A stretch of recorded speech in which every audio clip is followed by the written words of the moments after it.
Seekers come together, searching for the way, guided by the Spirit shining every day.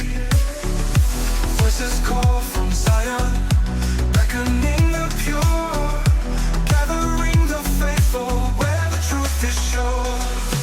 Follow the Spirit, follow the light, follow the truth. Don't lose your way, don't lose your way. Follow the Spirit, follow the light, follow the light, follow the truth.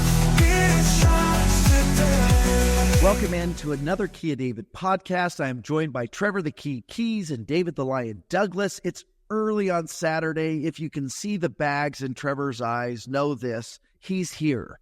He did it. It's 7:30 in the morning. He's on. Do you know why he's on? It's because of our guest. It's because we have Lance Weaver back with us. We're going to talk about some Book of Mormon geography, but I think we're going to dive into something that's really interesting, and that's the scattering of the lost tribes. Like, where'd they go? And so we're going to cover some geography, maybe even some archaeology there as we explore that. Lance, welcome back on. You're like the fourth member of the team at this point. Man, I love to be here. Love to be part of the team. Trevor, I'm super sorry to get you up early, man. I know it's rough. I struggle. The struggle is real. And Trevor's kind of a night owl. We got David, who's been up since like what was it, 4:30 you said or something? He's already been out on a hike. Well, yesterday, 4:30, and we're like strangers in the night. Passing. When I woke up. Asleep. I woke up at 4:45 and I couldn't get back to sleep. That's that. Just in my head. That's about me right now, and the energy is thick right now. So I'm excited for what we're going to explore today. I think Lance has some bombs he's going to drop. Okay, yeah, let's go in it. You know what? It's been pretty great the last couple of weeks. You know, I've been thinking so much about the Israeli conflict and just watching so many interviews. I don't know what it is. I just can't really get enough about just trying to reconcile in my head, you know, as far as the real stories and sides of both the Palestinians and the Jewish people and both their plights, and really trying to get the perspective of each of them. And I hope that maybe can play into what we're going to talk about today, because where I want to start, right, is in the scattering of the Jews. And it's such a huge deal, you know. It's like it's crazy because you have these brothers fighting each other, you know. You've got the people of the Holy Land, which the majority of the Palestinians, right, are probably genetically more Jewish, you know, even though there's a lot of them have a lot of Egyptian and other Arab blood in them. But I've seen genetic studies, and a lot of them have genetics that are incredibly close to very early, some of the earliest genes that they found in skeletal remains, right? So when they do excavations there and they're finding bodies and they're like digging up the genes and then comparing those to existing populations, a lot of them are incredibly similar to Palestinians, especially Druze. And then you've got Israelis that headed north and, you know, mixed a little bit with the northern populations. And so they've got, you know, a European and North Asian, even a little bit East Asian genetic admixture in there. And so, but they're still very, you know, they're definitely still Jewish as far as their genetics. But it's crazy to have them fighting the way they are, right? It's like your brothers. You're so close. Like genetically, you are the seed of Jacob. And here there's such animosity because of your religious divisions and just trying to like battle almost in the spirit yourself, where you're trying to decide, well, how I want to reconcile this in my mind. Like everyone, I think, who has a good heart, like sees that and they want to be able to reconcile that division in their hearts in hopes almost as it's like, if at one at a time, if we all are able to combine those opposites to bring back the division, then maybe we can actually play a part just by our heart, having kind of a harmony in our heart between those two groups. Maybe that will almost be like a tuning fork, you know, sending that energy out into the world, into the cosmos, into the global group mind, where we can bring peace to these groups. But anyway, yeah, let's dive into this.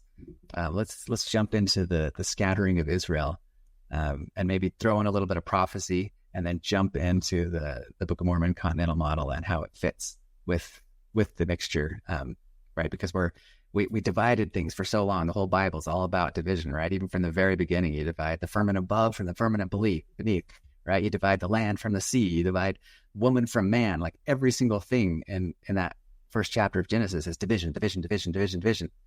And so then you get Christ coming in, especially with the New Testament, and everything is unification, unification, unification, gathering in one, right? It's gathering and reuniting everything that's been divided. And I hope that we can always keep that as our focus, even when we're talking about things that seem seemingly unrelated, like the Book of Mormon geography or prophecy.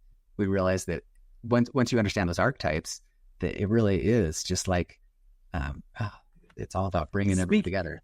And speaking about bringing everybody together, we are floating around the idea, something we want to do. This is something that Lance has been talking to us about. So to all our listeners out there, creating a conference and doing that probably this spring, if we can pull it off. And I'm talking a big conference.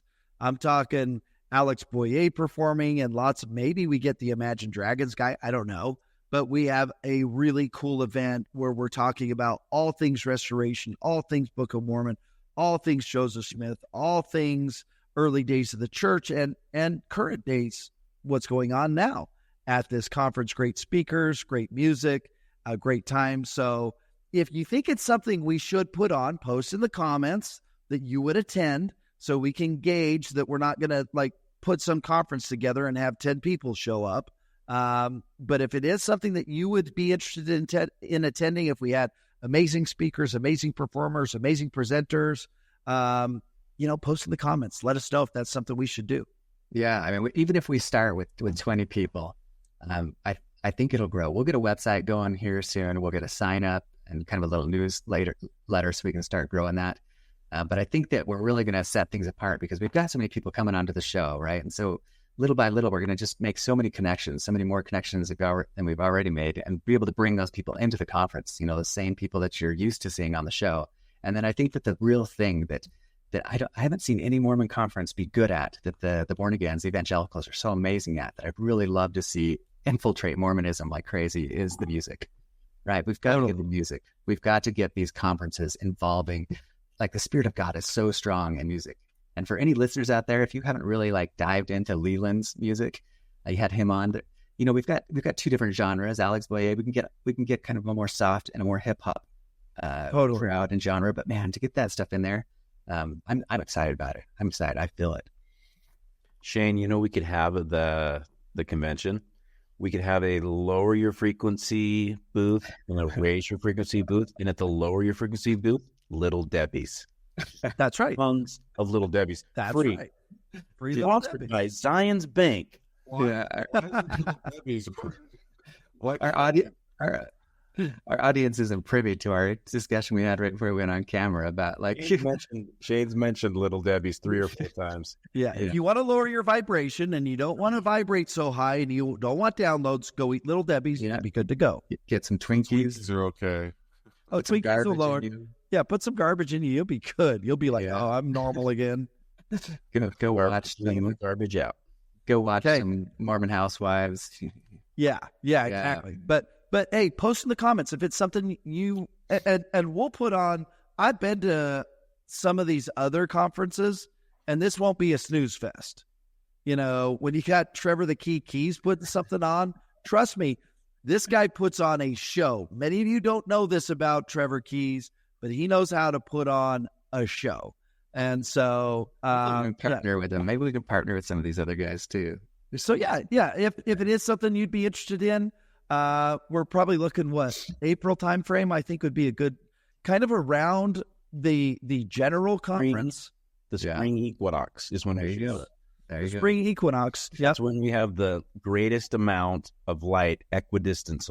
That's right. Spring festivals. Get everyone together. Awesome. Okay. Back to the lesson for today. Lance, let's go.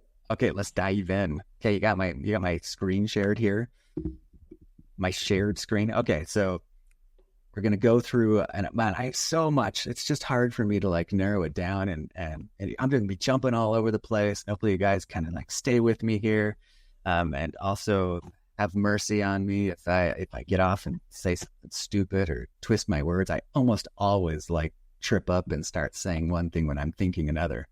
And I'll try and post in the comments when I do that habitually. But anyway, okay, so let's jump in. We're going to talk about the Book of Mormon Geography model, but I want to first hit a little bit about the scattering and gathering of Israel, right? And one of the coolest places to really kind of get a taste of some historical documents, which even though some people won't believe them, read them, they're awesome. They're in the Colburn, right? And the Colburn, I've mentioned this in other ones. In other podcasts, I'm just going to kind of go over it, really touch on it. It's kind of like the Book of Mormon of England, right? Has all of these amazing stories in it. The whole first third of it is Egyptian manuscripts. It says nothing about Israel, nothing that you'd really even guess was like Israelite. That's an awesome version. I love that cover. But once you dive in, it's like, holy cow, this is Israel, right? So one of the main characters that talks about one of the first big record keepers, his name is Hoshkia. He came from Syria. And you wouldn't even catch. I honestly think it stayed in the records. I think someone's kind of sanitized this record to take out any mention of anything like Israelite. But you've got quotes of Amos in there. You've got one book that kind of has an Egyptian version of the Exodus and all the destructions that happened at Exodus. And it says at the bottom of it, no, Amos was in there. That is wild. Yeah, it's totally got Amos in there. And Trevor, what does Gaz say about the Colburn? While he's talking, I'm curious what Gaz says about the Colburn. And just so you know who Gaz is, Gazalam is our AI friend that Trevor's named, and they know each other. So I'm always curious what Gaz has to say about the Colburn. Okay, keep talking. Sorry. Gazalam the Stone. Yeah. Anyway, don't trust anything Rational Wiki has to say about it. I don't think they've read it. But just read it yourself, right? Don't diss it until you've tried it. Oh, and we actually have it in Zion's Gomorrah. So in the description, if you go there, we have a link tree. I'll stick there. And you can download it. Yeah, and you can. I have a PDF in there. I think I'll stick some other versions in there. I've got a doc version of it. Also, my website has some really awesome. Just read my introduction on my Gathered in One site under text of the Colburn, because in there I have where I compare a lot of the things like to the early manuscripts of the. There's tons of Egyptian history that's verifiable. In fact, some things have only been recently verified by genetic evidence, like the relationships it talks about with pharaohs and like how they married their daughters and stuff like that. And how it's forbidden in most cases, but actually happened. Anyway, Colburn's awesome. Okay, this is the cool part, though. Let me just go in here and talk about Hoshkia. He comes to this is probably about 700 BC, maybe as early as 800 BC, even though it talks about how a kingdom was started at 1000 BC, 800, 700 BC. Hoshkia comes to, I'm guessing, southern Britain, forms a group called the Sons of Light, right, which coincidentally is now, this is just more recent that they found in the Dead Sea Scrolls, that's what the Essene kind of cultic group called themselves, the Sons of Light. That was kind of like an Israelite cultic group or sect. So these Sons of Light come, but they give kind of like a description of, let me get to this next slide because it is really, really cool. Okay, so in here they talk about both how the Egyptians and I believe the later Israelites, I think under David and Solomon, had record vaults. Presentation mode, Lance? Oh yeah, just for this one. I'll go back for this one so we can read a little better. Okay, check out. I'm reading right down here. You see here on the left? Okay, so this is in the Sons of Fire, right? Which has a temple ceremony in it, by the way. Kind of an ancient British temple ceremony that is really cool. Read the Sons of Fire. And it relates to a lot of Mesoamerican stuff we're going to be talking about, because all these ancient cultures had cultic practices that involved, ritual. And a lot of them are surprisingly similar to temple ceremonies that we have as Mormons that have kind of been lost to Protestants, especially, who are kind of given up all that kind of ritual. But check out this. Okay, it says, our light was lit in the land of our beginnings. Many books were made and kept in 4 places, and we were in truth the children of the written word.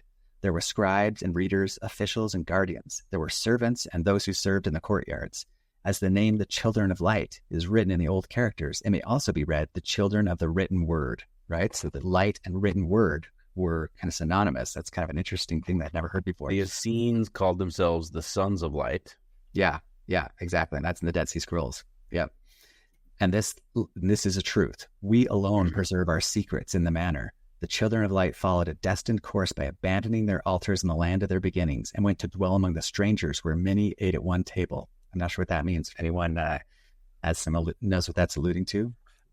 It's probably just imagine a hodgepodge of races and different people that don't segregate, and they all eat together in the same place. And so there is no, like in prison, there's a segregation that happens. You don't eat at one table. The whites don't eat with the blacks don't eat with the Mexicans. In wherever they're going to, and truly that's how it was in Jerusalem, right? I mean, it was very segregated, not even just by, Jew and whatever. It was segregated by tribe. And so where they're going, it's not segregated by tribe. You're all one tribe. Yeah, that's a big deal. And I suspect they're kind of alluding to what the nobles do, that when the nobles met, as far as eating, ritualistic eating as part of kind of a ceremony of cultures. That even makes its way into the New Testament where, you've got the Last Supper and that, where you've got groups eating together some kind of a way that's very significant to their culture. So that's awesome. Okay, so they eat at one table. So where many ate at one table, we do not know what befell their books. For those we have are rewritten. We know the children of the written word went northward after the scattering, but we do not know what were their journeyings, right? So that's kind of cool. They went northward.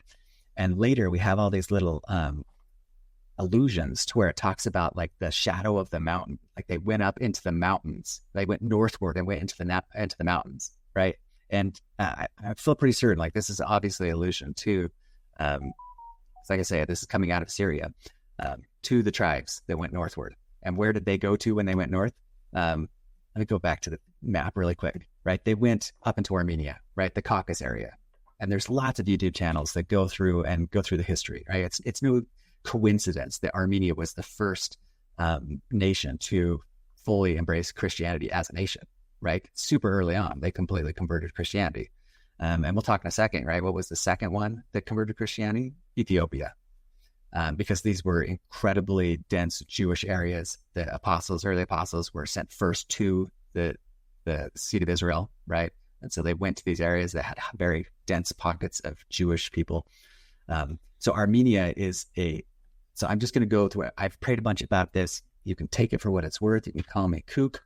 But I've had some really strong impressions as far as where these groups went. And it's been kind of interesting because I get an impression and then I go research it when I knew nothing about it, like Armenia. And then it's like I found out things like, oh, well, really? They were the first to convert to Christianity? So Armenia and Ethiopia, a lot of the earliest Christian texts come out of that areas because they have these strong monastic traditions, right? They have these very ancient monasteries, which were the ancient libraries. They're exactly what they're talking about here. This people that was, I think, started with Solomon, where they got a very strong directive that just like the Egyptians before them, right, they were to create these record vaults. They were to create these monastic groups that were essentially librarian scholars. They were to maintain the records and they were to grow kind of a monastic culture in that region surrounding these important record areas, right? And so if you get into the history of Ethiopia and Armenia, it becomes pretty obvious because like, well, they have a tradition spanning back as old as anything you can get outside of China and Egypt, as far as these very ancient records. And then especially when in the Christian era, it just explodes and they become these hubs of Christian monasticism. Another one, right, I've talked about that before, over by the Kashmir and Harappa, very northern area up in the Alps. There's all these monasteries where all the early English guys were saying they were finding these Christian texts like the Gospel of the Holy 12, which you might believe, you might not. It's kind of a weird text. But anyway, and then I also think that one of them went over into the Dolmens area of Spain and then from there up into England. Okay. But this is kind of cool. So tracking, I want to kind of hit one point as far as where the people went north and where the people went south. Okay. So the ones who go north, they go up into the Caucasus region of Armenia. And if you haven't explored it on Google Earth, like, let me just go to it. Let's just really hit this real quick. Can you guys see my screen? Oh yeah. I think we're good. We're going to fly to Armenia. I love this. This is so cool. So this is like a crazy, if you guys haven't explored these mountains, this wall of mountains that are in southern Russia and Armenia, right? This Caucasus area. This is where the Aryans come from, right?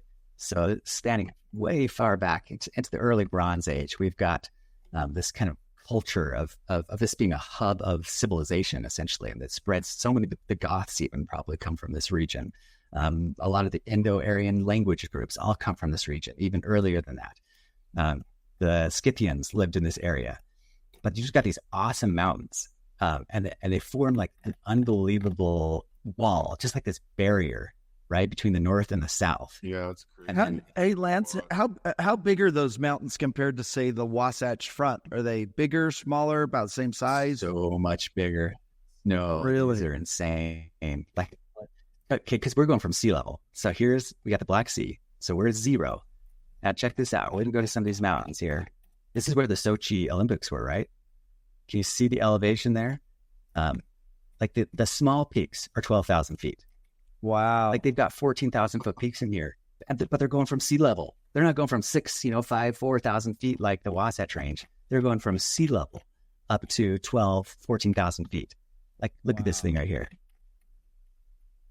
Let's see how tall this one is. This is, I was wrong. That's 18,000 feet high.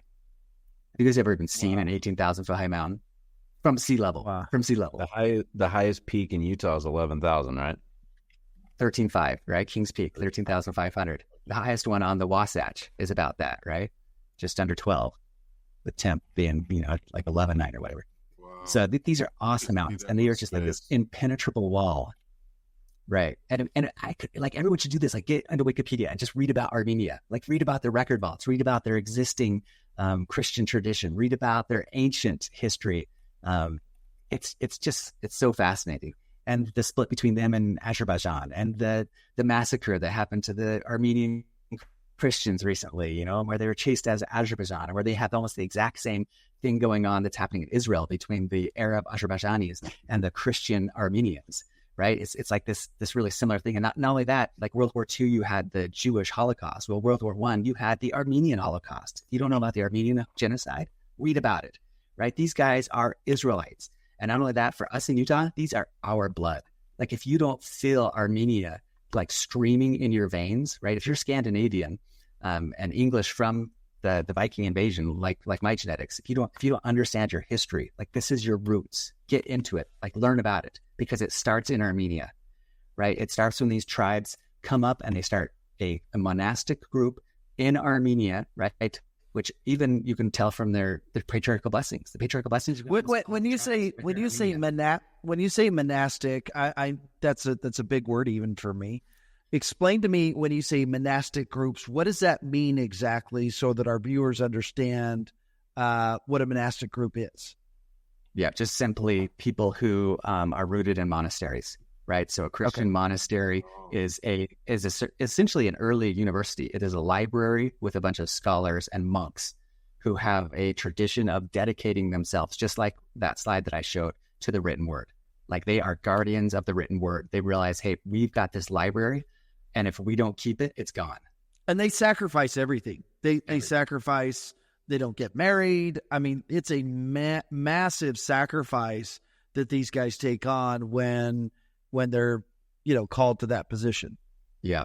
Some of the Eastern Orthodox churches are a little more into marriage than the Western traditions. But yeah, these monks that went all over through Europe. I mean, it's really, I think, what made Europe so powerful is the monastic tradition of these churches that are able to preserve knowledge, and they basically transform into the university system in the late medieval age, right, and modern age. Okay, but anyway, so the next thing to read about is the Khazars, right? Because we can trace early Armenia,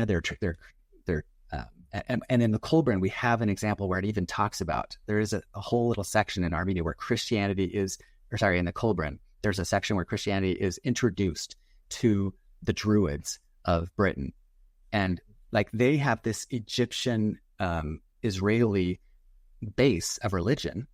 And then when Christianity comes, they have like a line where it kind of says that they understood how the cross mixed with the golden chalice. Like, they really, they caught on to Christianity because it was so similar to what they already had. And I think the exact same thing happened in Armenia, right?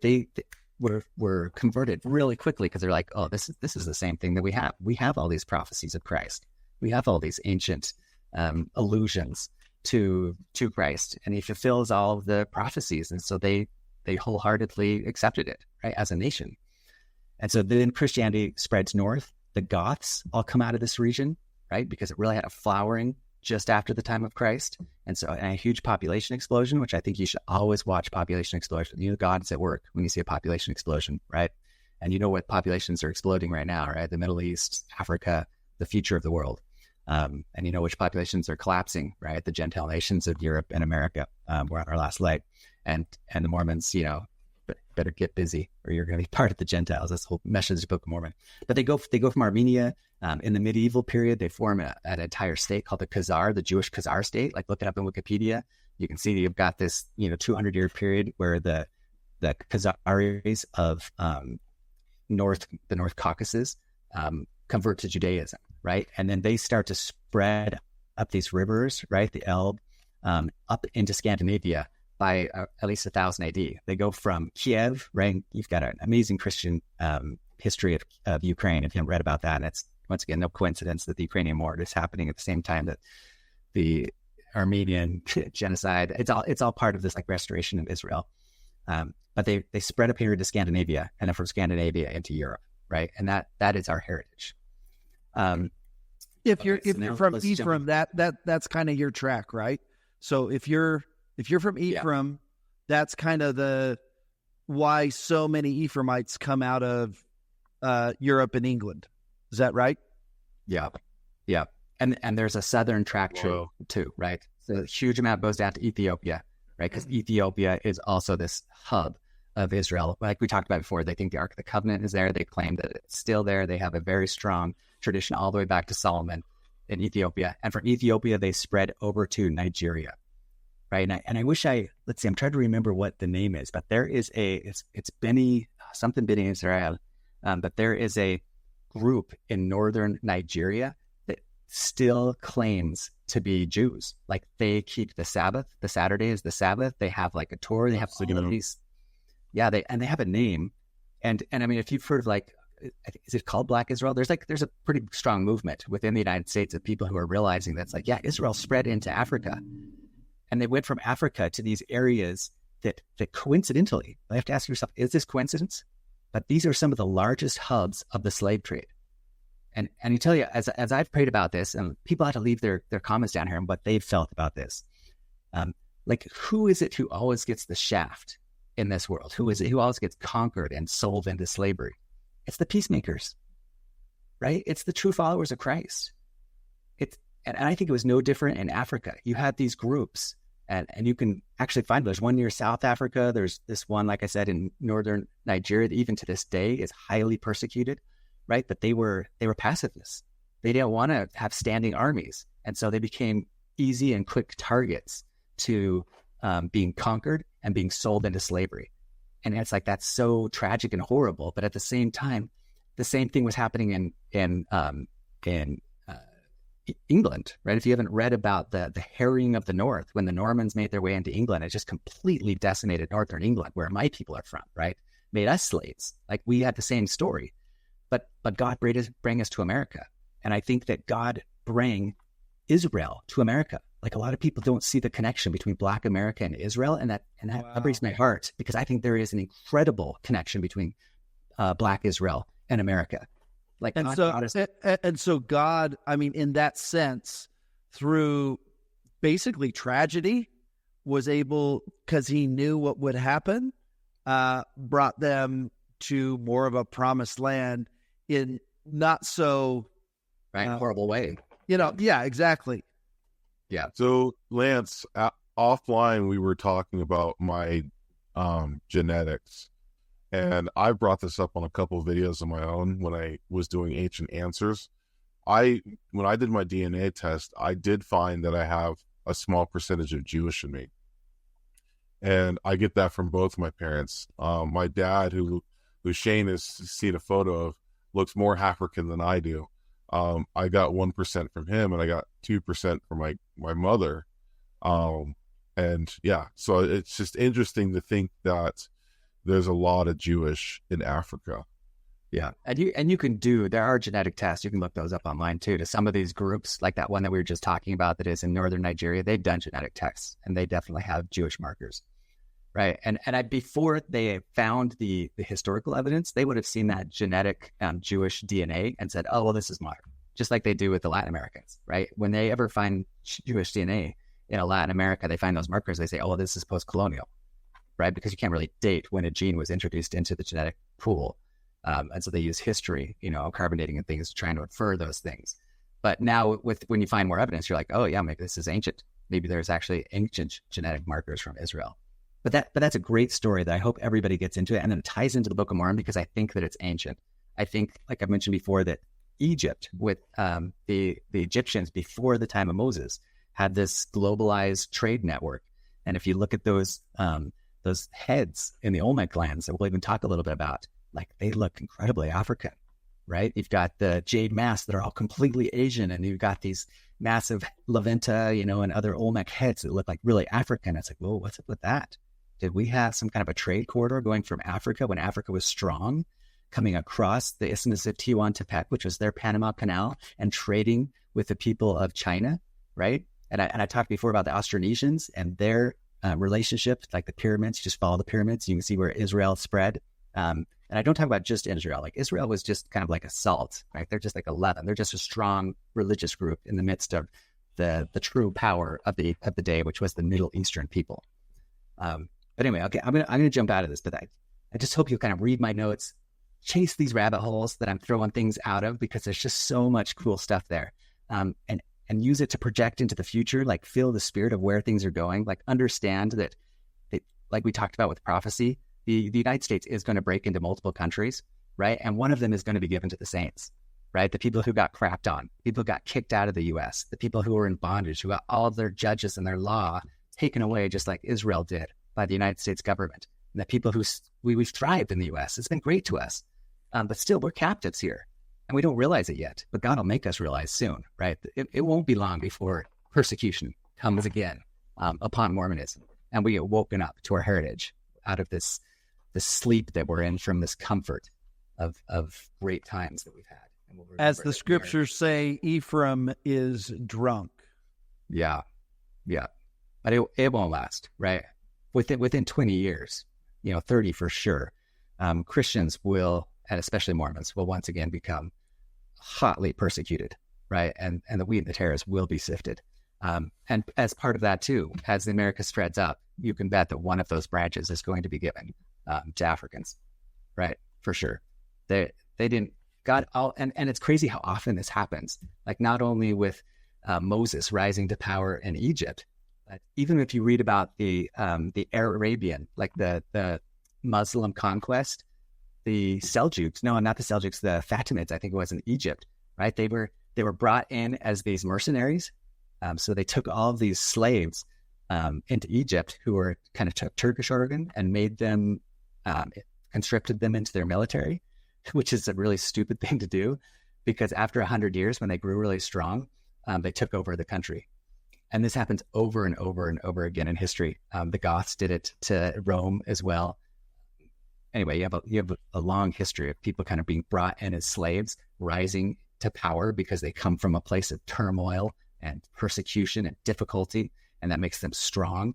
And then they rise up and take control of the country, their host country. Right? Hey, Lance, I want to show a really, really cool YouTube channel that if you haven't seen this, you're going to thank me for it. And any of our viewers, if you haven't seen this, you're going to really like this. I'm going to share my screen really quick and take over, because this guy goes into so much of what you're talking about that I think you'll love this and nerd out to it. I'm going to show a little teeny clip of it. So this is YouTube channel Robert Sepehr. Do you know him, Lance? No, I've never seen him before. Oh man, this guy gives such incredible videos. So I'm going to play this for just a couple of minutes of this. His entire YouTube channel is on, archaeology and bloodlines and the people and where they came from, and, tying everybody back to these ancient bloodlines. I'm just going to pop this. Trevor, push the letter T on your keyboard. T. It'll make it bigger. There you go. Okay. And Can you hear that? Yep. Okay. Yeah. Yes. Disciplinary effort. and blood types.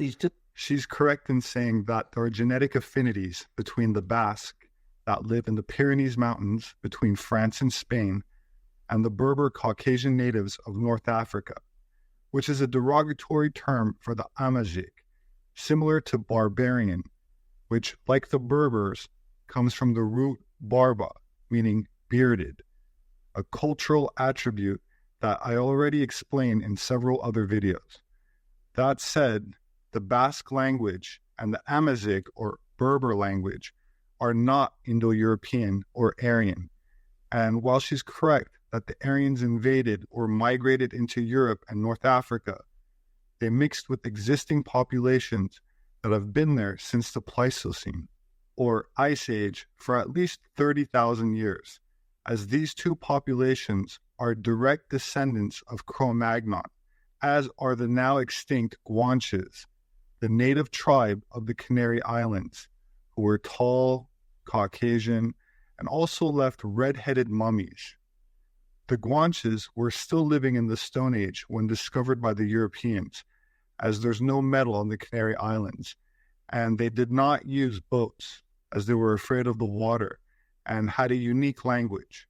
My point is that it's an oversimplification to attribute these Rh-negative dense populations exclusively to Holocene Aryans. For more on this, I've included a link in the description to a video I did which covers and explains. So his videos, he's got this one right here, Lance. I think you'd really like Bloodlines of the Chosen. And is blasphemous. And he goes into all of these bloodlines and ties them all back. It's really, really cool. Yeah. What was he so saying? Robert Zephyr. What was he saying about Basque? That perked my ears. Do you remember? that they're connected to the indigenous groups of the Canary Islands and that they are Aryan. Huh.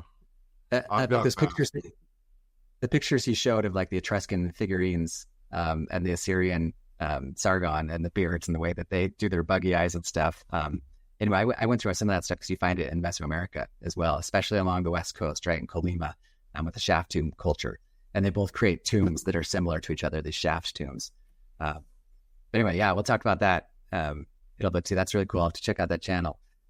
There's another one here that other people should kind of go check out. There's one, this Ryan Zine talks about the lost tribes of Israel, right? Everyone kind of tries to do a little bit of a clickbait, when they're trying to say like, oh, this is the lost tribes.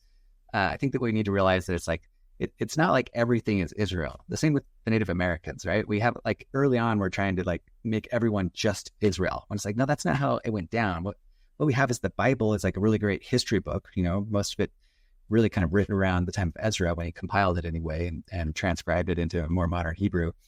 And so he's trying to tell a history of, he's telling probably one of the best histories we have of where the groups are and how they all, how we had these like very advanced Egyptian groups that came up in the Middle East and that they spread through other groups.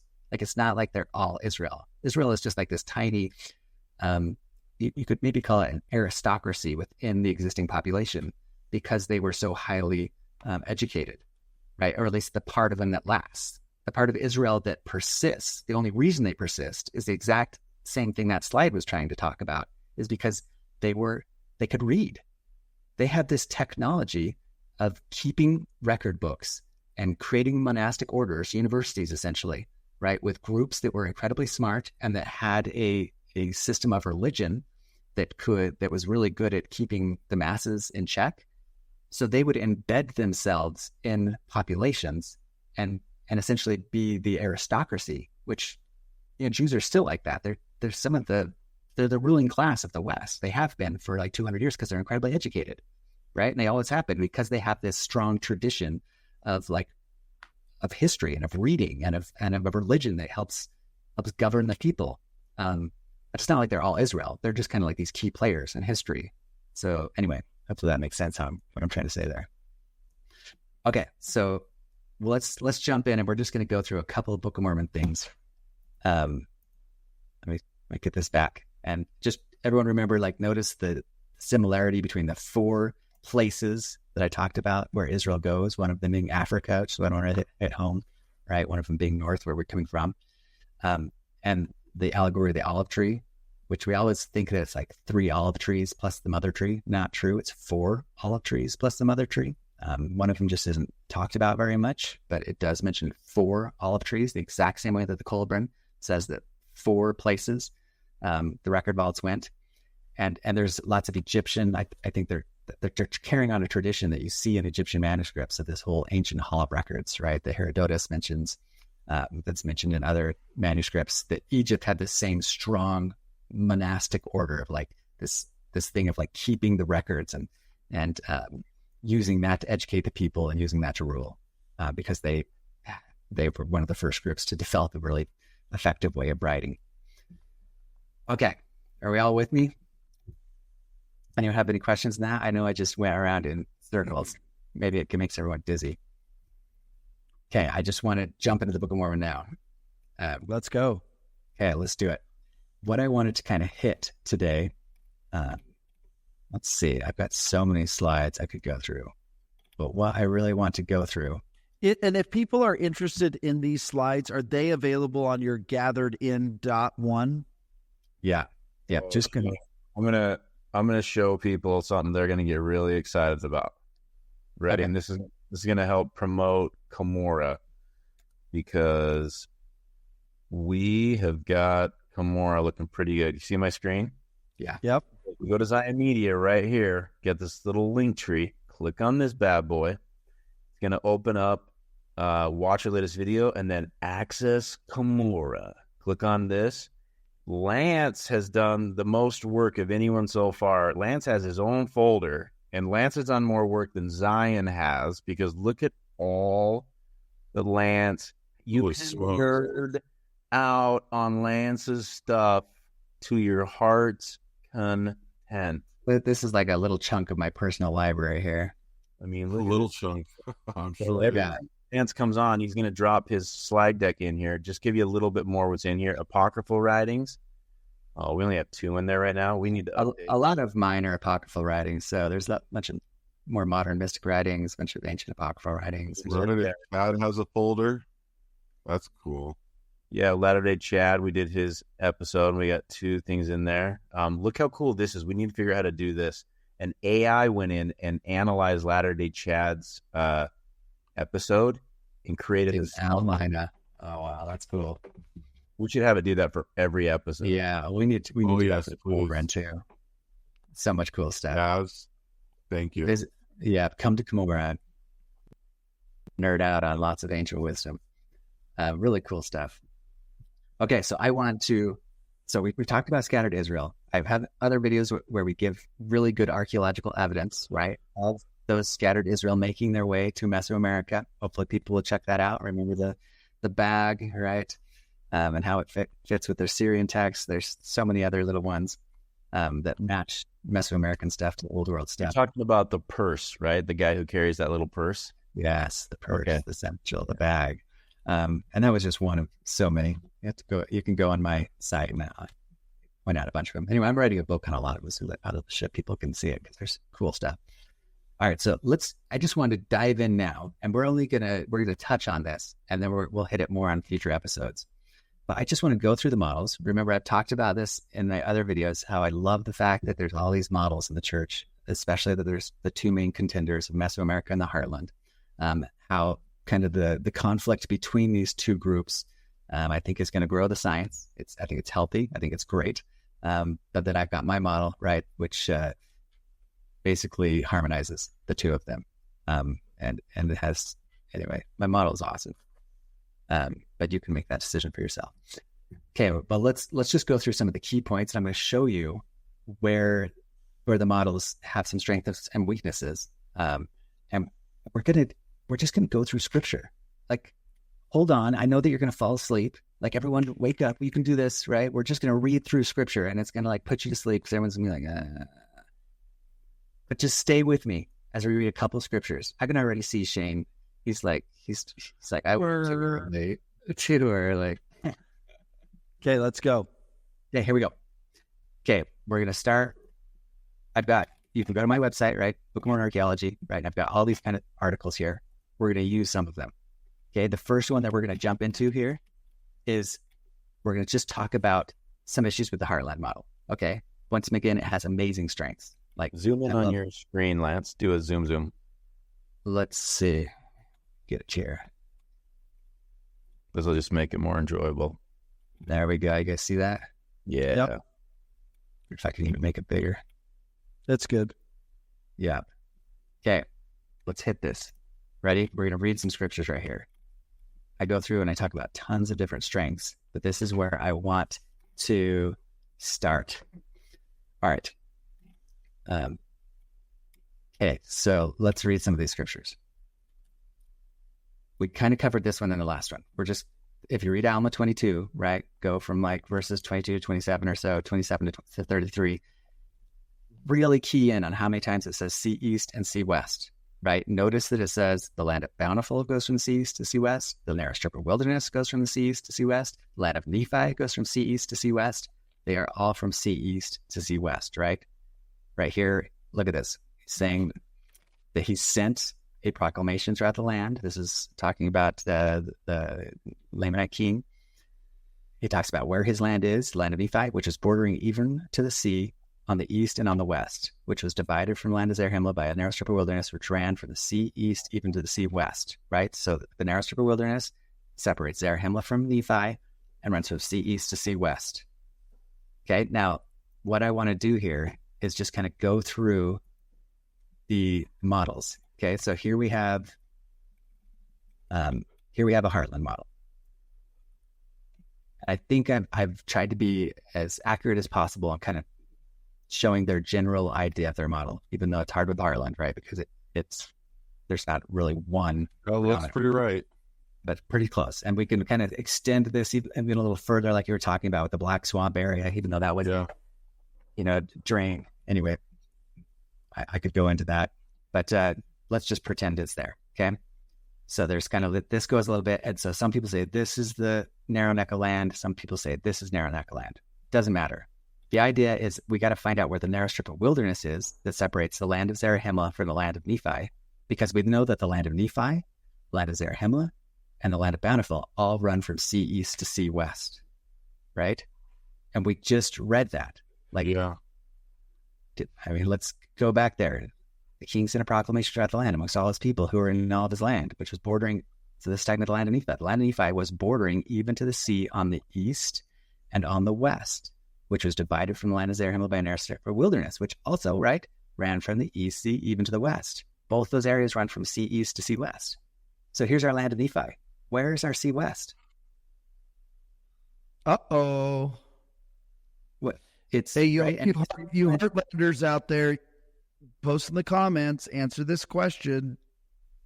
Yeah, where is the sea west in the land of Nephi? Yeah, we kind of almost have to say Heartlanders would basically make a stretch and say, oh, well, the sea west could be, by California. Well, yeah, some say that, and others say, well, maybe it was the sea south here. Maybe the Caribbean was sea west, because this is their land of first landing, but we have scriptures that say, specify that the land of first inheritance is by the West Sea. So then if the land of first inheritance is where they first landed is also by the West Sea, then that must mean that this south is also west, right? Let's go to the Sorensen model, okay? So here we've got, this has to be the sea west, even though it's like, well, that's kind of south. This has to be the sea east, even though it's like, well, it's kind of north. But remember, we've got Nephi north because they believe that there are Egyptian manuscripts that show that Egyptians had a coordinate system that was like switched 45 degrees. And so that north was east and east was south and south was, anyway, does that make sense? But then it's like, well, if that was the case, I don't know why wouldn't they change that in the translation, right, to cardinal directions that make sense with us, especially since they talk about the land northward and the land southward, and especially since it was written for us, right? So it's going to be our directions, not some directions of some ancient times. If Book of Mormon was written for us, Yeah, but let's accept it. Let's say that it's plausible. Like, let's take the Nephite north and say it's okay. We're going to get further into things. And these are some of the things I really want people to go into on their own. And I'm going to kind of walk you through a couple of them. Okay. So let's talk about here. This is a big one. Okay. So we just want to make sure that everyone understands Alma 22:28. It says west of the land of Zarahemla and the borders by the seashore. Right? When it's talking about that he kicked out the Lamanites, he talks about there being a seashore west of the land of Zarahemla. Okay, so we're going to go to our two models here really quick. We're going to go to Zarahemla in the Heartland model and look for the seashore west of the city of Zarahemla, right, which they believe is across from Nauvoo because it talks about it in the Doctrine and Covenants. So what seashore is it talking about? Right? Do we need to go back and read it again? West of the land of Zarahemla and the borders by the seashore. Where west? Is he talking about all the way over in the Pacific Ocean that he kicked out the Lamanites?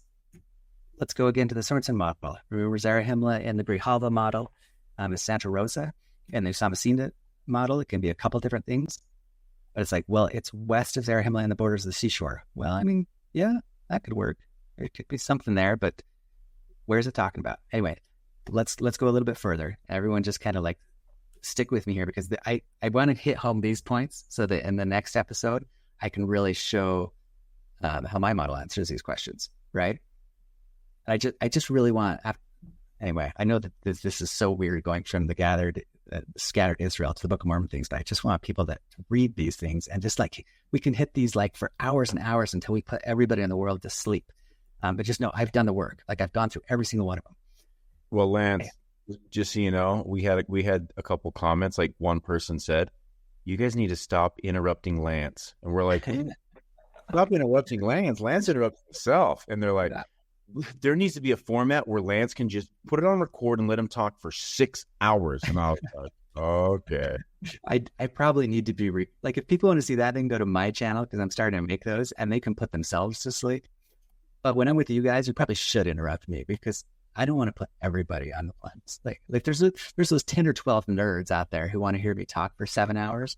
And then the rest of people are like, you know, after they've got their 20-minute window where they're like, all right, okay, you belabored the point enough. Knock it up. Okay, let me go into this. Let's go bear audience. Okay, Alma 50. This is the biggest thing when it comes to a Book of Mormon model. We're going to compare this on the two models and see how they do. Okay. So in Alma 50, Moroni creates a new border. The Lamanites attack him, right? They completely come over the old border, which it talks about basically being the Riverside and the narrow strip of wilderness, right? And Moroni's like, that's bullcrap. I'm not having that no more, right? Just like imagine Israel right now, how they've been attacked by the... Just so you know, for our listeners out there, Alma chapter 50 is on page 333. And I have written in my own Book of Mormon on that page, I don't know if you can see it, I have written, this day is not far distant. So I don't know what Alma 50 is, but I got something there, and it's on page 333. Dude, that's kind of cool because think about the border wall, man. Like our border is the Rio Grande River for the most part, just like theirs was like the Sidon River, right? And anyway, who knows? Might be something to that. We'll see in the future, right? We'll have to test Shane's prophecy. Okay, check this out though. So they make attack, just like the Gazans like attacked Israel, and the Nephites are pissed and they're scared and they're like, what can we do? And they raise up this army guy and his name's Moroni, right? And Moroni's like, dang, we're not having this happen again. I am like putting the smack down. I'm going to completely realign our border, right? And so he's going to create a new border and he's going to kick all the Lamanites out of the east and the west sea on either side of them because they're kind of surrounding them up to the bottom. And he's going to make this new border and he's going to create a garrison line of cities to defend their land, right? Because he is like, we've had this enough. We've warred with these guys for how many hundreds of years? We're powerful now. Put the smack down. Okay, follow along with me here and just really hear what he's saying. Okay, so it says, thus Moroni did prepare strongholds against the coming of their enemies round about in every city of the land. And it came to pass that Moroni caused that his army should go forth in the east wilderness. Yea, they went forth and drove out all the Lamanites who were in the east wilderness into their own lands, which were south of the land of Zarahemla, right? And I'm sure the Lamanites are pissed. They're like, you're driving all of our people out of of what their lands were. Like they're mad, right? Okay, and he says, and the land of Nephi did run in a straight course from the east sea to the west. once again, let's check that out. So the land of Nephi went from the East Sea to the West. Where is the West Sea it's talking about in the Heartland model? Once again, is it down here? And so, maybe, I don't know, that doesn't make much sense. Here again, so if this is the land of Nephi, right, down here, runs from the East Sea to the West, he's going to create this new border between them, and it runs from the East to the West? Yeah, I guess, yeah, those are East and West, that works. Follow along, we're going to test every single one of them. And it came to pass that when Moroni had driven all the Lamanites out of the east wilderness, which was north of the lands of their own possession, he caused that the inhabitants who were in the land of Zarahemla and the land round about should go forth into the east wilderness, even to the borders by the seashore, and possess the land. Okay, do you see what he just did? He kicked them out of the east wilderness, so they're not surrounding him. So Heartland, it's like, okay, well, the east wilderness by the East Sea, he wants to kick them all down into their land. So he basically would have had to like kick them out of this enormous area because he's going to create a new border right here. Does that work? Maybe. Yeah, that could work. Except for we just have to decide, like, is this the Sea East or is this the Sea East, or is it switching back and forth? Because this can't be the Sea East, because this is all happening by the land of Nephi, not up here. It doesn't work very well. But here in the Sorensen model, right, and the Sumacinta models are pretty similar. If he's creating a new border and he kicks them out of the east, well, I guess that works. Like the Lamanites could totally be up in here, and he's kicking them back down south. It's a pretty big area he's having to kick them out of, but okay, that works. Okay, follow along though. Let's keep going. Okay, and it came to pass that when Moroni had driven all the Lamanites out of the east wilderness, which was north of the lands of their own possession, right, meaning Zarahemla and Bountiful, kicking them out of Zarahemla and Bountiful, he caused that the inhabitants of Zarahemla should go there, possess the land. He also placed armies on the south in the borders of their possessions, and caused them to erect fortifications that they might secure their armies and their people from the hands of their enemies. Okay, you follow?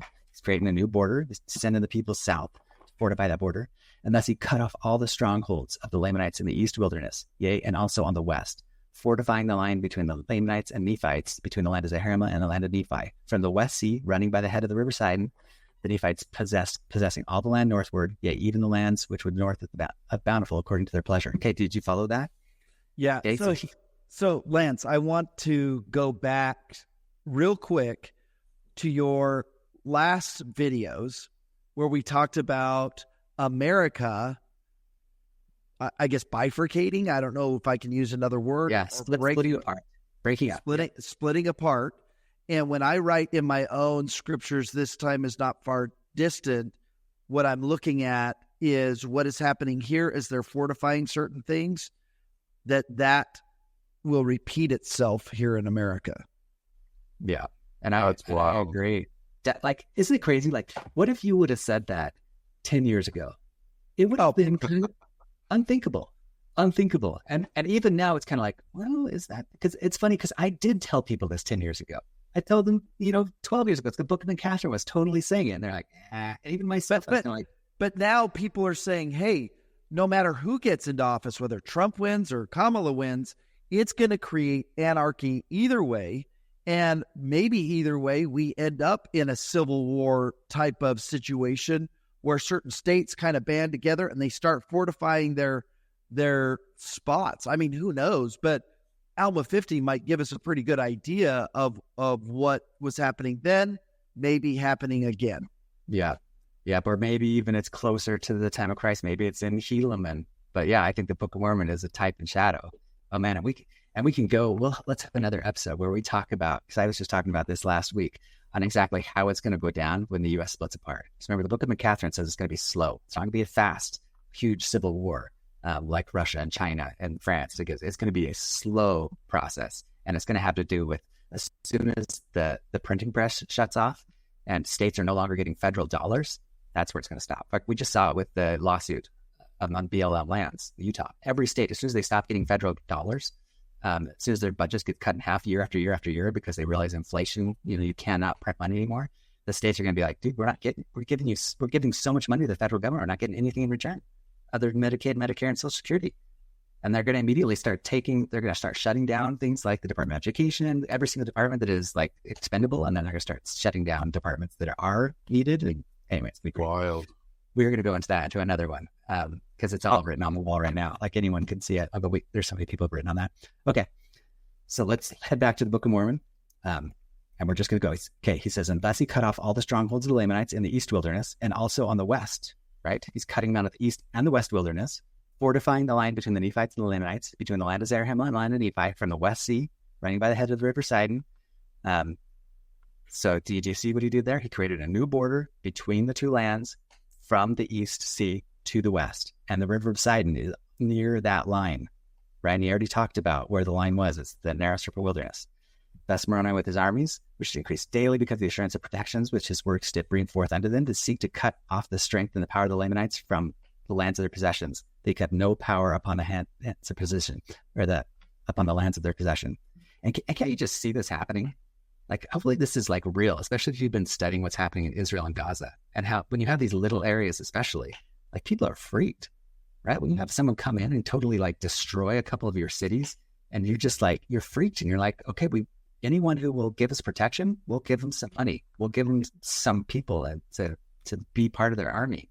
And he does this massive new border and builds all these new cities, right? And it came to pass that the Nephites began the foundation of a city, and they called the name of that city Moroni. And it was by the east sea, and it was on the south by the line of possessions of the Lamanites. And they also began the foundation of city between the land of Moroni and the city of Aaron, joining the borders of Aaron and Moroni, and they called the name of that city Nephihah.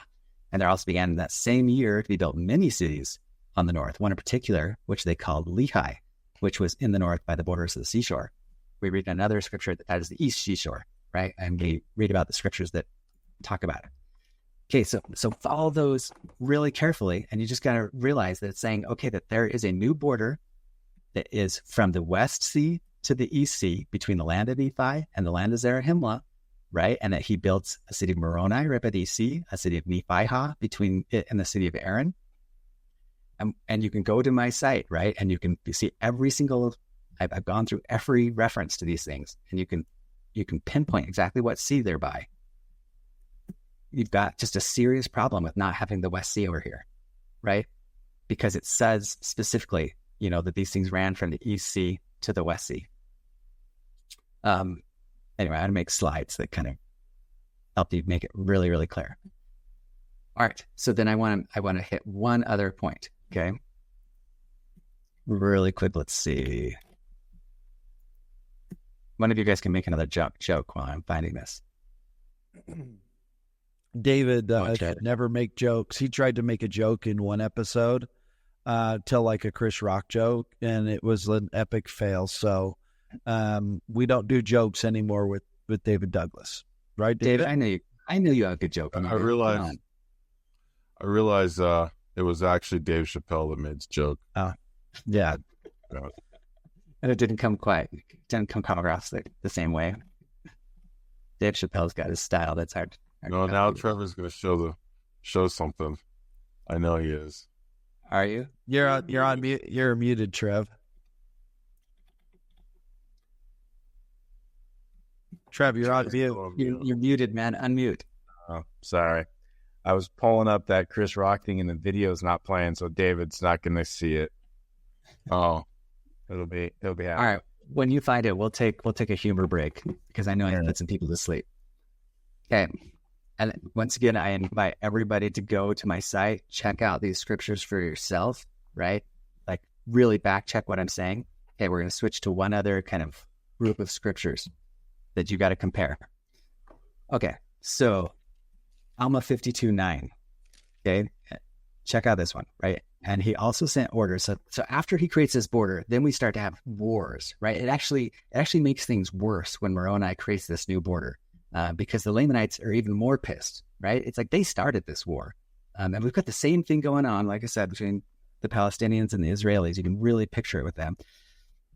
Obviously, the Lamanites totally start this war, but you can see their reasoning when when Moroni kicks out all these Nephites out of everybody and creates this new border from sea to sea, right? And so they are so mad, and they're able to, like Amalekite, who they're like apostate Nephites. This exact same thing that's happening.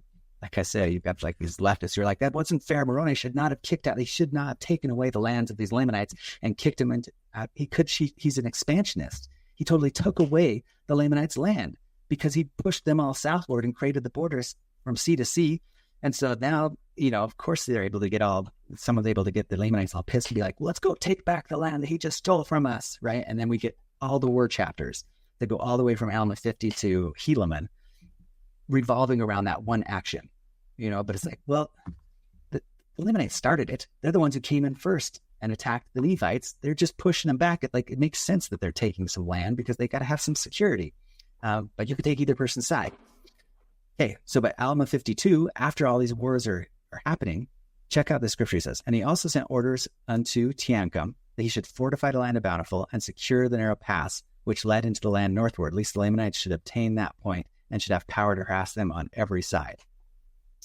Right? Okay, so listen carefully to what that's saying. So remember, we've got two strings of battles that take place in the Book of Mormon. One of the strings of battles is along that border, especially the ones that happen with the stripling warriors that go from the West Sea, right, to the city of Monte on the southwest border. And then we've got another string of battles that happen along the East Sea. And that's the one that this is talking about. He's like, well, you've got these cities along the East Sea. So we've got to secure those cities, and we've got to make sure that they don't capture that East Sea kind of trade corridor, because if they do, they're going to be able to harass us on every side. Okay. Then, so let's see. All right, you got to show. Will you change the screen to where I can see you guys kind of in the side?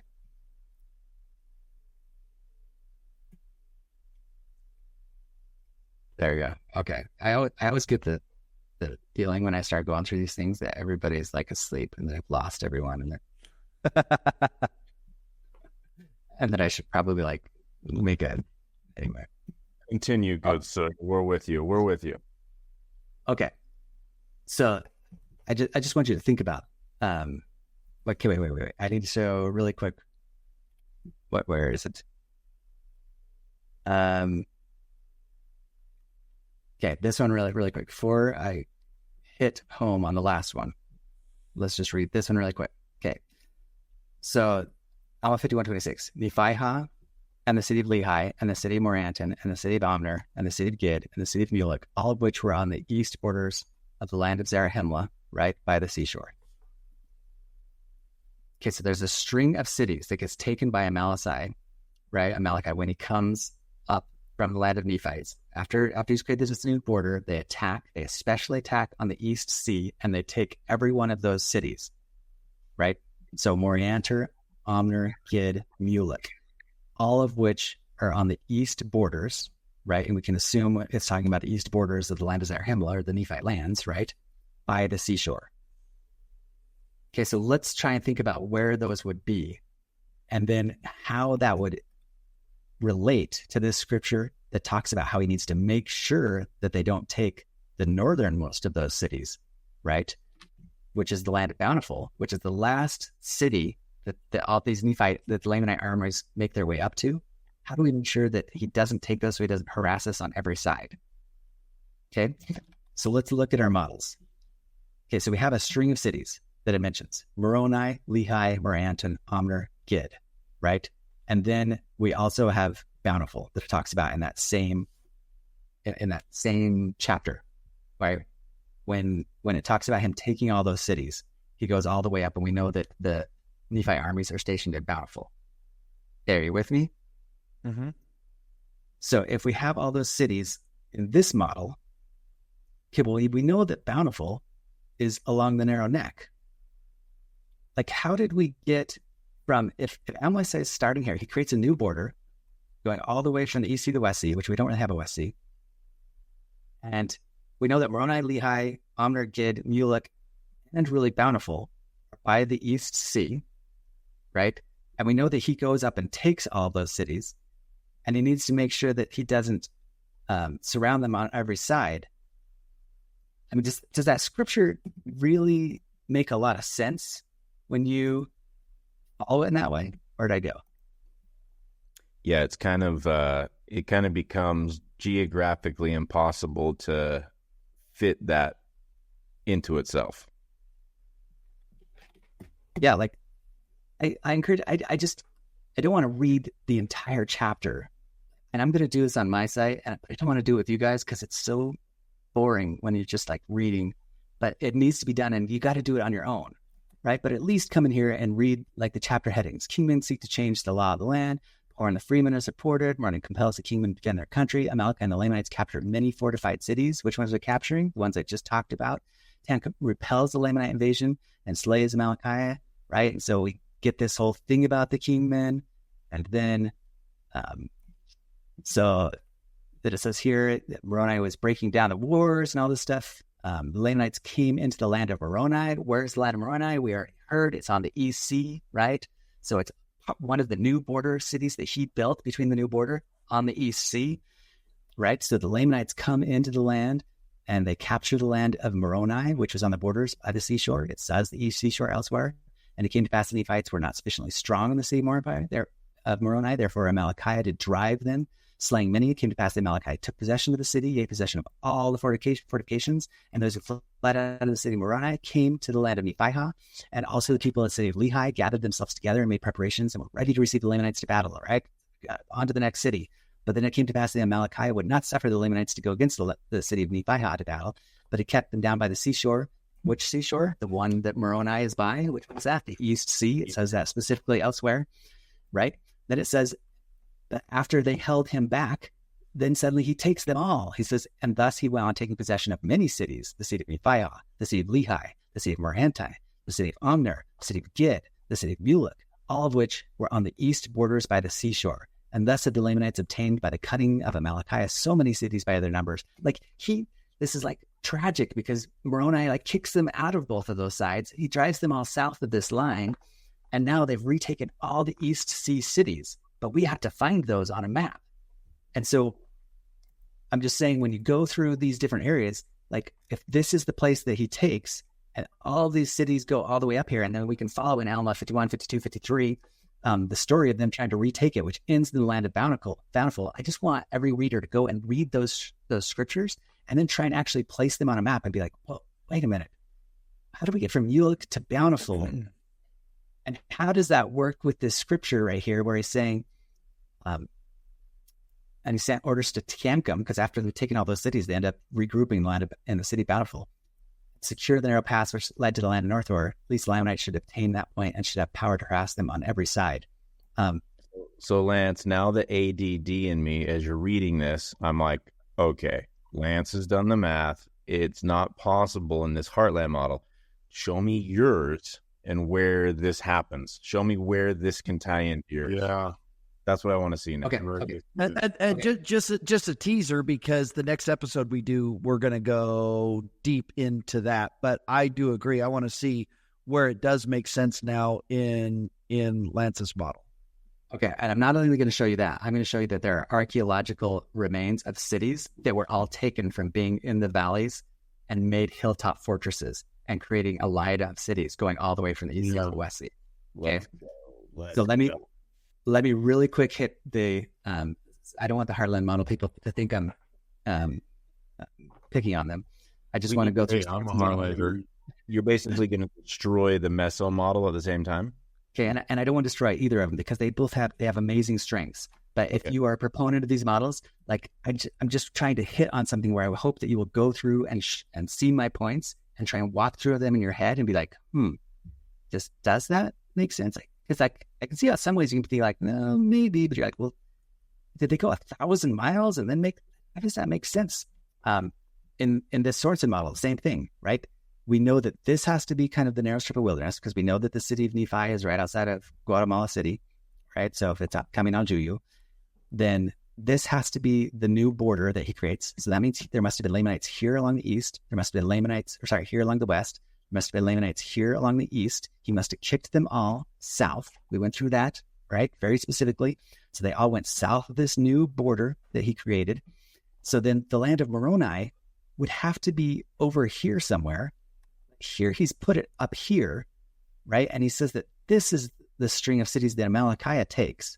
Yeah, that's the north city, right? Not the east city. So it's like, even if we want to use Nephite north and say, okay, well, maybe their directions were skewed by 90 degrees, we're going to give them that, even though that's really strange. Maybe we'll give it to them. look at the scripture that I just went over. That's why I keep trying to hit this so bad. He says he sent orders to Teancum that should fortify the land bountiful and secure the narrow paths which led into the land northward. At least the Lamanites should attain that point and should have power to harass them on every side. Right? Well, this makes absolutely no sense. Why? Because if they took these cities, if this is your Moroni, Lehi, Omner, and he's saying, fortify Bountiful, because if they take Bountiful, they can harass us on every side. Well, they already have power to harass you on every side. If these are your cities of Moroni, right, that Amalickiah just took and that he's trying to take back, and he's saying, hurry, like, go and fortify Bountiful, because Teancum's in Bountiful, and he's like, fortify that, don't let them take it, because if they do, they'll be able to harass you on every side. They can already, like, that gives you no strategic advantage whatsoever. Like, they could already harass you on every side. They're already north of you. They're already around. If they've taken this entire land, they're already harassing you on every side. It makes no sense, like 0 sense.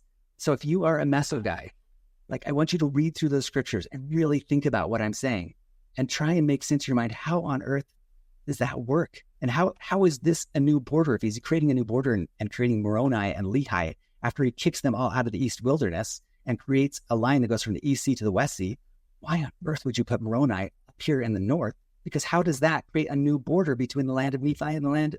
It doesn't. It doesn't. Okay, so then let's go to mine. Okay, and let's talk about what I think is a better. I see how people would believe those ones if there was not a better alternative.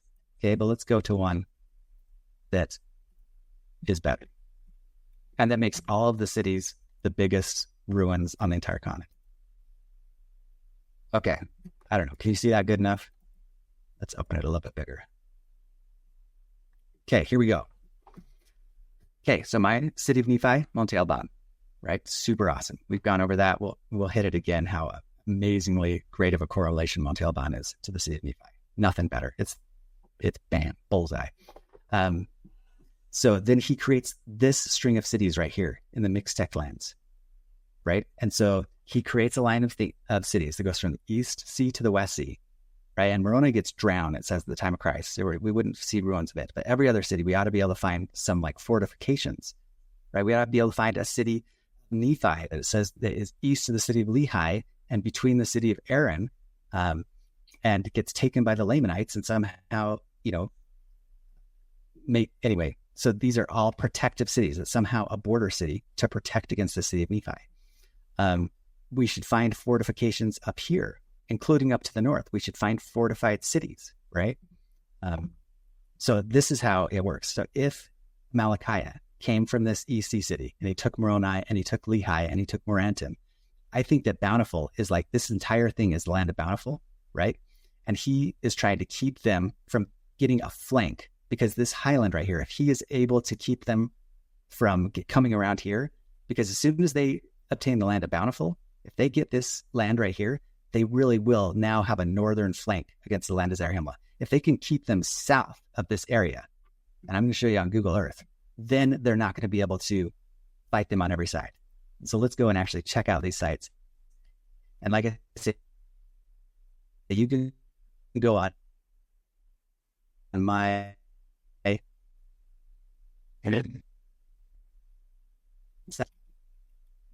see this. All right, are you able to see that? Yep.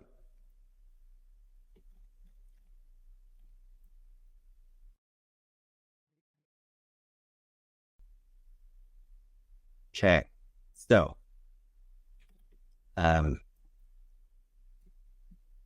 we've got this. Anyway, we're going to show you some. Where are we on top of right here? Okay, so Is it Mexico? Yeah, this Yes. is Mexico. Right. Guatemala. So here's Mexico.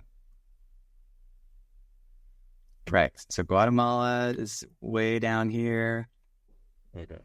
Mexico is all Mexico and the West Wilderness that the Lamanites were in before they got kicked out. That looks like Oaxaca. This is Oaxaca right here. Yeah, Oaxaca. Shane, Oaxaca. Shane, Oaxaca is that region where the blue moon and the white Nephites are supposedly down there. Oh, yeah. Where the guy was telling us. So, Lance, we met a guy who came and met with us, that says he knows where there are some white Nephites in Oaxaca, and they still maintain their civilization and their history and their record. They have temples. They have temples, yeah. They know that they're supposed to come north. They have like a sign when they're supposed to come north and gather Israel. Wow. Okay, wait. He said this in Oaxaca? Yeah. Yeah. White Nephites. I don't. They're in the rainforest of Oaxaca, and they're white Nephites. They know they're Nephites. There's a book that there's a book that we're throwing in Cumorah that talks about them. They have prophecies that they're supposed to come back to Jackson County, Missouri, and help rebuild the temple after a big devastation. Okay, wait. Why didn't you tell me about this? What? You got slow down. Sorry. Lots of stuff happens in our world here at Zion Media, and we get hit up by so many people. And literally, Guy came to my house with Trevor and brought us this information. Right, Trev? Do you want to explain any of it? Are you sure it was Oaxaca? I'm 100%. 100% positive it's Oaxaca. And we have a book. It's like a 119-page book in the early 1900s. Some Catholics went down there and they found them, and it took them, years to build the connection into the community. And they wrote this book called The Blue Moon something. And the first 30 pages of it is their journey to discovering them. And then the next 80 pages is their whole entire history. And they say that they're descendants from Nephites. They're white. They've got records. They have temples. They have clothing.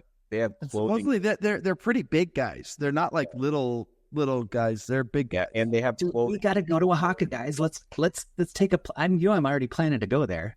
Listen, this gets even deeper. Okay, they have there's somebody from the area authority that is aware of them, and they're in communication with them.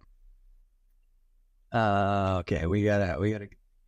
But look, I'm gonna finish some of this stuff, but that's awesome. And we'll send you the book that they gave to us. It's not even, you can't even Google it. It's not even available online anywhere. Trevor will send it to you. All right, let me show you guys some. My brain is like so all over the place. I know that people are gonna I know that it's so hard to find. I'm gonna make some videos, guys, where I actually prepare really good and get these things in a line, so it makes it really clear for everybody. Until then, just bear with me.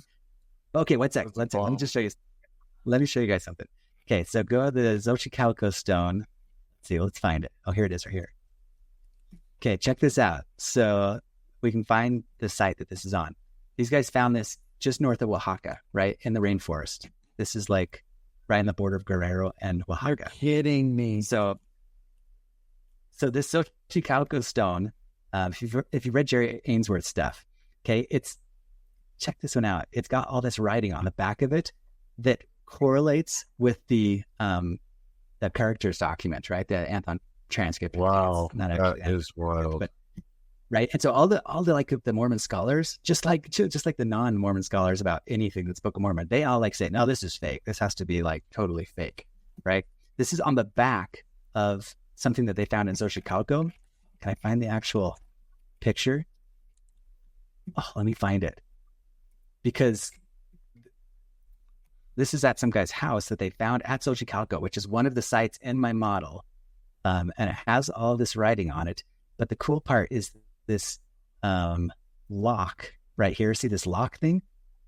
And it has some of those same symbols on it that come from the characters document, which once again, this is dismissed by even Mormon archaeologists, oh, this has to be fake. But it's no, does somebody fake that?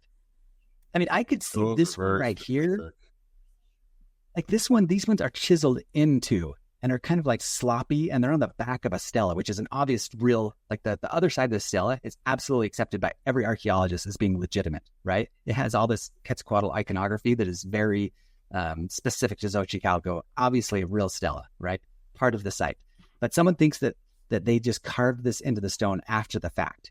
And you could kind of think well, maybe, I don't know. But this one with the lock, where it's like they've carved everything but these. These are not carved into the stone. They are raised from the stone. Like, who is going to do that? And why would they pick these symbols? And I go through in my book and I show where these symbols actually correlate with things in the old world and with petroglyphs that you find up like near the Pacific coast, which is my narrow neck, right? And Xochicalco in general, like, has all this iconography, and even just the architecture matches so well with Monte Alban, right? Hey, just to point out, anyways, there are symbols in Nauvoo. There's some I forget what it is, but the Nauvoo has a symbol or some sort of artifact, not an artifact, but I don't know how to put it in words, but some of these symbols on the characters' documents live in Nauvoo. When Joseph was there, he would use some of those in some of their, I guess, how they built Nauvoo and some of the representation. People who are viewers know probably what I'm talking about exactly. Maybe people can put it in the comments, because I never heard of that. It's a thingy-mabob.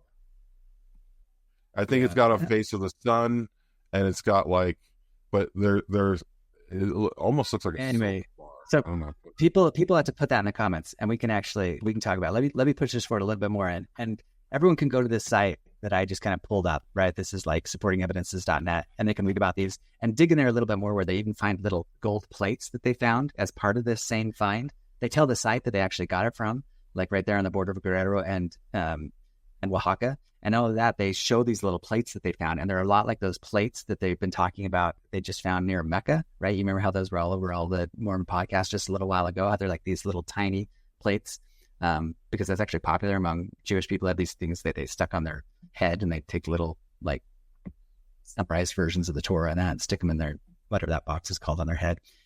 Anyway, let me just jump forward really quick, because I want to. Yeah, go ahead. We got to transition here. I just want to show this since we talked about it while you're jumping. So can you guys see this right here? Okay, this is it. This is the name of the book. We're going to drop this in Cumorah. It might already be in there, but this is the Great White Chief, the Valley of the Blue Moon. Look at this at the bottom right here. The Great White Chief, from whose archive from this manuscript has come to beloved John, awaiting the fulfillment. So John the Beloved has come to these guys. The three Nephites have come to these guys. And there's a section in here where they talk about the destruction during Christ's times, and how 3 days and 3 nights of darkness, all sorts of stuff. So the Great White Chief in the Valley of the Blue Moon. Yeah, I got to read about that. Even the people of Oaxaca. What is that soap? What the heck? All right. Anyway, That's what I was talking about. You can buy it right now on our Zion Media merch store. No. Oh, It helps with the cleansing of your sins process. Right. It's one of the new things we're doing. Oh man, we're even losing me here. We're gonna have to edit this thing heavily. Okay. Okay, so I'm just going to go through a couple things, because we got to end, because we are going way too long. Okay, let me show you really quick Oaxaca. I talked about this before. We didn't really show the pictures very carefully, but like I said, the site, which is Monte Alban, Carved mountain. Yeah, this is the carved mountain. We're going to show it in two different ways. So is Monte Alban pretty close to Oaxaca? It's in the center of the state of Oaxaca, right next to this. It makes a lot of sense. Jane, you Makes asked a lot of the capital of you asked that. the state of Oaxaca is the city of Oaxaca. Check this thing out. I mean, can you guys see this? This is like this 1,000-foot tall hill. They're just like, all right, we're just going to chop the top of this mountain up. We're going to build, we are going to go here for sure. We're going to get some cool videos. I've been hiking a lot, so I'll be prepared. Nice, be in shape. We can drive up there. Show people where the temple is and explain that. On top, with 2-column, 2-room east-facing temples, right? Like the Temple of Solomon, right? And then it even has like these observatories. It's really cool astronomical things. What I want to show you is this paper, because this is the main temple complex, right? And you can kind of even can see here that I will, let me really quick just show you pictures so that you know exactly what I'm talking about. And sorry, the internet's bugging out. I hope this isn't ruining everyone's videos too much. Okay, but check this one right here. So this is a new study, Monte Alban's hidden past. Okay, yeah, is it bugging out for you guys? Okay, so they use LiDAR Just use this. figure out Use what this. When you use your little Google Earth thing, it just is sucking too much internet, and so it bugs out. Yeah. I'll try not to use that too much. I couldn't do that in the last one. But do you see the LiDAR here? So in the LiDAR, they find that even before this existing two-room temple built, yep, okay. The first temple that was built on this hill, right, that this newer temple was built on, was also at these two columns, right? And they say this in the paper, like go to the paper and find this out. I have links to it, right? They've got this little two-room temple with this two columns, and then it had this line of altars, right? And the existing huge altar, and then these two altars, and then not only that, underneath the altar, it had this big cistern that held, which they find this on the Temple Mount in Jerusalem, the same thing, like this big cistern that held all the ceremonial water. So they've got a cistern under these things as well, right? And this is facing exactly east, right? With a courtyard and a thing just like the Temple of Solomon. And like I said, it dates like right to like between 500 and 600 BC, you know? Your assertion that this is Nephi's temple that he built? Absolutely. Yeah. Full on. Yeah. And it is cool. This whole temple complex is just spectacular. Wow. Like all these different temples. It has some of the coolest tombs in the world, like the Zapotec tomb here. Yeah, it is really, really cool. Like this whole site. How big is spectacular. Yeah, we will actually go down here. Oh, cool. You got a whole comparison. Huge. Probably. Yeah, I bet if you put this on top of Temple Square, it's probably 4 times as big as Temple Square. Like, we're talking like the full two blocks. You talk about, right? Even some of the minor temples still have the on same. On top of a mountain. Yeah, on top of the mountain. Carved out 500 BC. They carved the top of the mountain flat. Yeah. And this is the head of the Zapotec state. Okay. And that's really important too, because the Zapotec state has all of these ties, like with its skull racks and stuff, to later Aztec and even to Southwest cultures that I talk about. And so here I have kind of these lines. Like I said before, you have all these sites that were all moved around 100 BC. And there's a number of them that are these fortresses. And I wish Google Earth wasn't bugging out so much, because every time I want to show, like I could show you actually on Google Earth, where you can zoom into these fortresses, right? That create these borders that separated the Teotihuacan Empire from the Zapotec Empire before the time of Christ, right? And you could see this Mixtec Sinoicism, where the Mixtecs moved all the cities up onto fortresses in a time period that matches exactly what we've been talking about with Moroni. Like Moroni creates this new border to separate the Lamanites and the Nephites. I'm saying that the Lamanites are the Zapotecs and the Zapotec state. The Nephites are the earliest Teotihuacanos, right? They start in Cholula and Xochicatl, and then they move to Teotihuacan as that becomes bigger. Cuicuilco ends up being kind of one of the earliest things, even before the people of Nephi make it from Nephi and kind of consolidate the Teotihuacan Empire. But you have a ton of cities that match exactly the time of Moroni. And not only that, the ones on the East Sea and the West Sea, like there's actual fortresses, and the sites are called fortresses. Like if you look at these things, they're like, even the archaeological site is called a fortress because they're so obviously fortresses. Let me exit out of here. My computer's going so slow. Sorry, guys. I told you before, I've got like this no man's land, the buffer area. You've even got what I think is evidence of circumcision in these dances, the dancing man, which I think it has to do with like war genital mutilation, but I correlate it to like really similar reliefs you find in Egypt, where they kind of have similar motifs, try to explain circumcision, right? Instead of actually being like genital mutilation of captives, which is kind of the predominant narrative right now. But where's the one I wanted to show? Pictures of all these sites. Anyway, we're way over time. I want to go through so many different things. Here's a picture of some of the other sites, though. These are all hilltop fortresses. This is why these are so great, right? Because like the Book of Mormon talks specifically about how like these things are on hills and they have embankments. And both the Heartland model and the Mayanland models, like they will like kind of vaguely talk about how you've got different cities with raised roads and platforms, but they don't fit the geography specifically of the Book of Mormon, right? They don't create this border that goes from the East Sea to the West Sea and then wraps around the East Sea that Moroni talks about as his new border, right? That everyone kind of forgets. Everyone doesn't like go through those chapters, Alma 50, 51, 52, all the way to 57, really, and really read carefully about what Moroni is doing and think in your mind what we need to find as far as how the cities do have to form a line of fortified fortresses from the East Sea to the West Sea, right? And then compare those to my horrible, like rambling, like super hard to follow way. I'm just trying to hit home this point.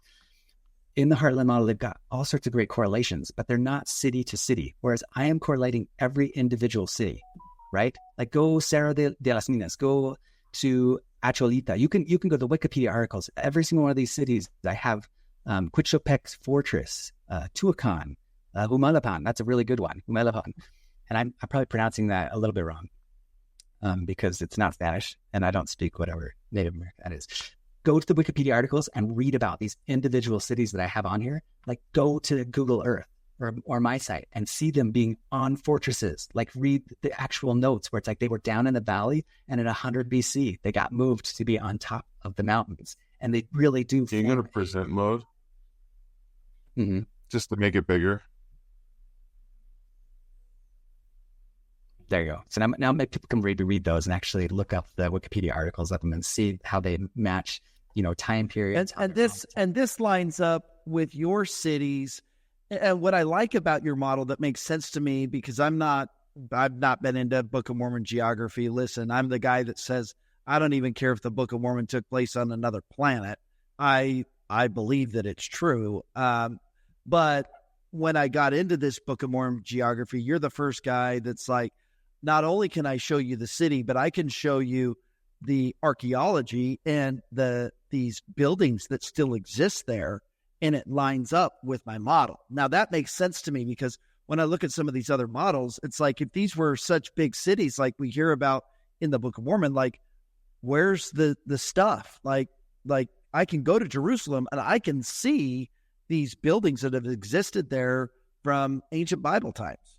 Yeah. And I'm showing like individual buildings in cities, right? Because some of the Meso guys, they'll have like cities, like I said, the Guatemala city, the Caminaljuyu, it matches time period, but find a building out of there that you can correlate with the Book of Mormon. Like find Nephi's temple. You can't.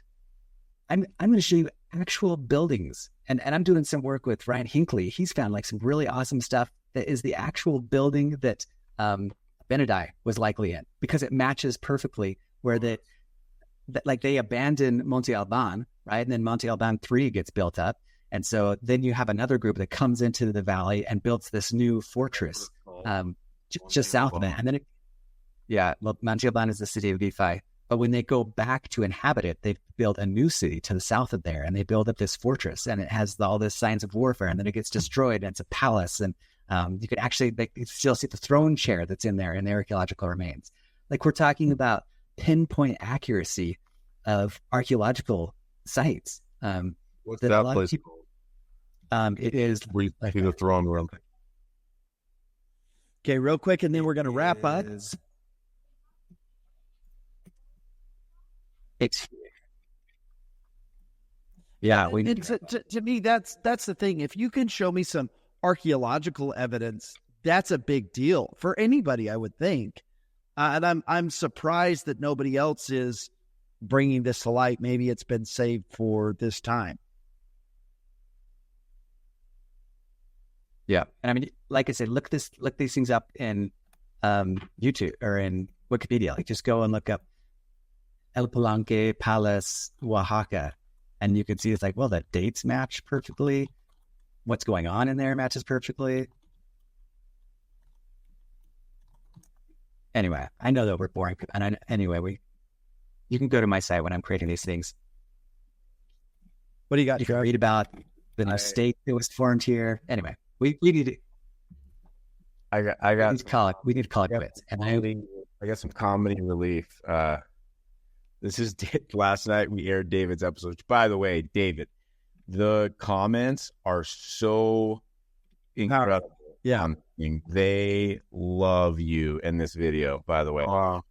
So this is David. He's giving a Chris Rock joke. And by the way, we had one of the comments make fun of me. They're like, Trevor, David was giving such a beautiful testimony and you ruined it with this comment. Okay, here it is. Listening to the joke was the Chris Rock joke. It was about racism and mixed couples. And people were like, in this joke, I'm not going to say it very well, but I was just going to say that black people wonder about how dark their kids are going to turn out in a mixed couple too. But go ahead. I don't find those jokes funny. Yeah, I'll do it. Yeah, damn it. Okay, moving along. I find them funny. dude, Dave, you're awesome. We all find you funny. You're awesome. Okay. Well, we're gonna wrap it up there. This has been a great episode on whether it's scattered Israel, where they all went, and then also kind of getting back to that Book of Mormon geography, maybe shooting some holes in Heartland Meso models. And we want people to post in the comments, like, if you know something that Lance doesn't know, like, hit him up. He'll respond, and let's have a dialogue and a conversation about this. But I think the most compelling thing for me is, like, Monte Alban, that temple site on top of the mountain. Like, what's that? What's that about? These archaeological sites that Lance has found, like, we need to take a hard look at that and see if it lines up with the Book of Mormon geography that's out of the Book of Mormon, and not try to make things up. Like, let's think rationally here. And we should all be okay if we thought one thing and we're presented with more information to be okay to change our mind. Like, that's an okay thing to do. As we get further light and knowledge, we may learn some things like, oh, wow, okay, I thought it was this way, but now that I have more information, I'm seeing something new. Lance, you got any thoughts on that? Yeah, totally. And you know what? We will, in future episodes, just go through things a little more structured and do some, to kind of walk you through one side at a time, right? And I think that probably within a year or two, I'll probably have a site where I've got, a good 100 hours of content. Because like I said, I can go through one city after another. Monte Alban's just one. We need to go through Cholula. We need to go through every single one of those fortresses I was just talking about. We need to go through just probably 100 sites, one at a time. And then I'll walk you through the scriptures and we'll do it from both sides. So I hope people kind of like this little taste of things where we're throwing things, even though we're all scattered brained and I'm going all over the place. We'll get more organized in the future, but hopefully they can kind of come and have fun with us and just joke around. Lance has one of those beautiful minds. If you've seen the show, he's got a lot going on, lots of downloads happening. So Lance, thank you for coming on and continuing this Book of Mormon geography series that we started. Listen, if you haven't checked out Lance, the first time you're seeing Lance, go all the way back to the first episode we did with them. Find him on each episode and watch every single one of those episodes, and things will make a ton more sense. And if you want access to all of his stuff, just go to gatheredin.one and you can access all of this stuff. He spent well over 10,000 hours on all of these things, which means, according to the expert, he's an expert. So we should probably pay attention to what he has and what he's now bringing forth at this time. Okay, David, Trevor, any final thoughts as we wrap up? Yes, I have a special request for David at the end of this song. Can you play for me No End to Zion, David? Yes, I could do that. That's it. Nice. Yeah, I just was going to say that make sure that you go to the description below and download the records we have in Cumorah. Again, just like how Trevor showed earlier in this episode. Awesome. And with that, keep watching and listen to the song that's coming on next. For myself, I'm Shane Baldwin. For Trevor the Key Keys, David the Lion Douglas, and Lance the Beautiful Mind Weaver, Thank you so much for tuning in, and we'll see you guys next time. If you could hide a Zion in the blink of an eye and then continue onward as stars move through the sky, could you reach the endless heavens where mysteries still unfold, or find the place of ages where stories have been told?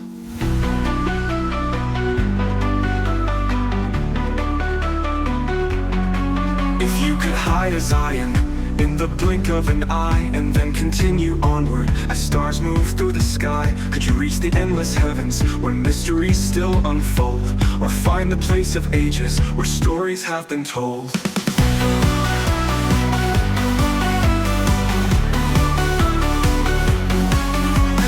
See the first beginning where no boundaries confine, or view the final gathering where truth and wisdom shine. The Spirit softly whispers, no mind has seen that place, nor found the endless reaches beyond time's swift embrace. There is a path that leads to light, through mountains high and valleys wide. The journey's long, the steps are steep, but faithful guide where shadows sleep. The works of God are endless, new worlds and lives its end. Progress and growth continue in one eternal plan. There is no end to matter, there is no end to grace. There is no end to spirit, there is no end to space. And so we walk with hope in hand toward Zion's promised land. Through every trial, through every test, we seek His peace, we find His rest. There is no end to Zion, no end to love's pure call. For those who seek His promise will find it all in all in all.